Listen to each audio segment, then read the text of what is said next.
അടുത്ത 100 വർഷത്തേക്ക് NDA ആയിരിക്കും രാജ്യം ഭരിക്കുന്നത്, ഞാനും കൂടെ കാണും.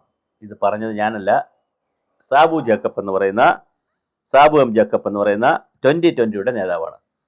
ജനങ്ങൾ പ്രതീക്ഷിക്കാത്ത വികസനം കൊണ്ടുവരും, കേരളത്തെ മാറ്റിയെടുക്കുക എന്നുള്ളതാണ് എൻ്റെ ലക്ഷ്യം. വലിയ വികസനമാണ് കേരളത്തിൽ ഞങ്ങൾ വിഭാവന ചെയ്യുന്നതെന്ന് പറഞ്ഞ് സാബു എം ജേക്കബ് പറഞ്ഞിട്ടുണ്ട്. ഇന്നലെ 2020 സാബു എം ജേക്കബ് ഇതിൽ കയറിയിട്ടുണ്ട്, നമ്മുടെ NDA ട്രെയിനിൽ കൂടെ കയറിയിട്ടുണ്ട്. അപ്പോൾ സ്വാഭാവികമായിട്ടും സാബു ജേക്കബ് ഒരു ബിസിനസ്സുകാരനാണ്, അദ്ദേഹത്തിന് ഒരുപാട് വിഷനുണ്ട്. അദ്ദേഹത്തിന് 5 പഞ്ചായത്ത് കയ്യിലുണ്ട് ഇപ്പോൾ അവിടെ. പിന്നെ അതിലത്തിന് 2 പഞ്ചായത്തൂടെ പിടിച്ചാൽ അദ്ദേഹത്തിന് അസംബ്ലി ഒരു മണ്ഡലം, കുന്നത്തനാട് അസംബ്ലി മണ്ഡലം കയ്യിലെടുക്കാൻ പറ്റും. അപ്പോൾ വളരെ വലിയ ഒരു നേതാവാണ് അദ്ദേഹം. എന്തായാലും ഇന്നലെ നല്ല രീതിയിൽ പറഞ്ഞു. അതിനുശേഷം NDA ഇന്ന് പ്രധാനമന്ത്രിയെ കാണുന്നു. NDAയുടെ വലിയ ഒരു മുന്നണി ഘടകമായി പാർട്ടായി മാറുമെന്ന് 2020 പറഞ്ഞു. പക്ഷെ അതിൻ്റെ ഇടയ്ക്ക് ചില കല്ലുകടി ഉണ്ടായത് 2020 മുസ്ലിം വിഭാഗത്തിലുള്ള ജില്ലാ പഞ്ചായത്ത് അംഗമായ നാസറും അതുപോലെ മുസ്ലിം വിഭാഗത്തിലുള്ള നാമധാരികളായ പലരും ഈ BJP പോയതിനോടൊരു അമർഷം കാണിച്ചിട്ടുണ്ട്. അവർ മിക്കവാറും രാജിവെച്ച് കോൺഗ്രസിൽ ചേരാനാണ് സാധ്യതയുള്ളത്. ചിലർ CPM-ലേക്കും പോകും. ശ്രീജൻ MLA അവിടുത്തെ MLA അദ്ദേഹത്തെ അവിടെ വിളിച്ചിട്ടുമുണ്ട്, CPM-ലേക്ക് വിളിച്ചിട്ടുണ്ട്. അതേസമയം കോൺഗ്രസിലേക്ക് ഷിയാസ്, എറണാകുളം DCC പ്രസിഡന്റ് ഷിയാസ് കോൺഗ്രസിലേക്ക് ക്ഷണിച്ചിട്ടുണ്ട്. അപ്പോൾ അവരിനി കോൺഗ്രസിലോ CPM-ലോ പോകുമെന്നറിയില്ല. എന്തായാലും 2020 അവർ വിട പറയുമെന്നാണ് നോക്കുന്നത്. അപ്പോൾ 1-2% ആളുകൾ പോയാലും കുഴപ്പമില്ല, പബ്ലിക് ജനങ്ങൾ ഞങ്ങളോടൊപ്പം ഉണ്ട് എന്നുള്ള നിലയിൽ സാബു എം ജേക്കബ് വളരെ കോൺഫിഡൻസ് ആയിട്ട് നിൽക്കുന്നു.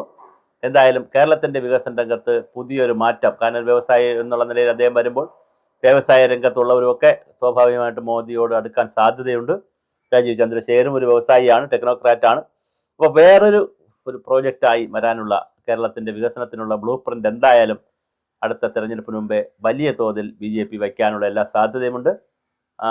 അതിൻ്റെ ഇടയിൽ കേട്ട ഒരു സന്തോഷ വാർത്ത, അല്ലെങ്കിൽ ഒരു നല്ല വാർത്ത, ശ്രീധരൻ നമ്മുടെ ശ്രീധരൻ ഡൽഹിയിൽ പോയി റെയിൽവേ മന്ത്രി അശ്വിനി വൈഷ്ണവിനെ കാണുകയും റെയിലിന് പകരം സിൽവർ ലൈനിന് പകരം അതിവേഗ കോറിഡോർ തിരുവനന്തപുരം കാസർഗോഡ് 2 മണിക്കൂർ കൊണ്ട് എത്തുന്ന 200 കിലോമീറ്റർ 2 മണിക്കൂർ, 400 കിലോമീറ്റർ ആകുമ്പോൾ 4 മണിക്കൂർ കൊണ്ട് എത്തുന്ന കണ്ണൂർ വരെയുള്ള, തിരുവനന്തപുരം മുതൽ കണ്ണൂർ വരെയുള്ള അതിവേഗ ട്രെയിനിനെ കുറിച്ചുള്ള ചർച്ച നടന്നു. അത് വളരെ കുറച്ച് സ്ഥലങ്ങൾ എടുത്തുകൊണ്ട് മേൽപ്പാലവും അണ്ടർഗ്രൗണ്ട് പരിപാടികളും ഒക്കെ വെച്ചുകൊണ്ട് വളരെ 6 വർഷം കൊണ്ട് തീർക്കാൻ കഴിയുന്ന വളരെ ബൃഹത്തായ ഒരു പ്രോജക്റ്റ് കൊടുത്തു. ആ പ്രൊജക്റ്റിനെ കുറിച്ച് ഡൽഹി മെട്രോ റെയിൽ കോർപ്പറേഷന് DMRCയോട് അതിൻ്റെ സാധ്യതാ പഠനം നടത്താൻ അശ്വിനി വൈഷ്ണവ് പറഞ്ഞിട്ടുമുണ്ട്. അപ്പോൾ ശ്രീധരൻ്റെ നേതൃത്വത്തിൽ ഒരു സാധ്യതാ പഠനം നടക്കുകയാണ്.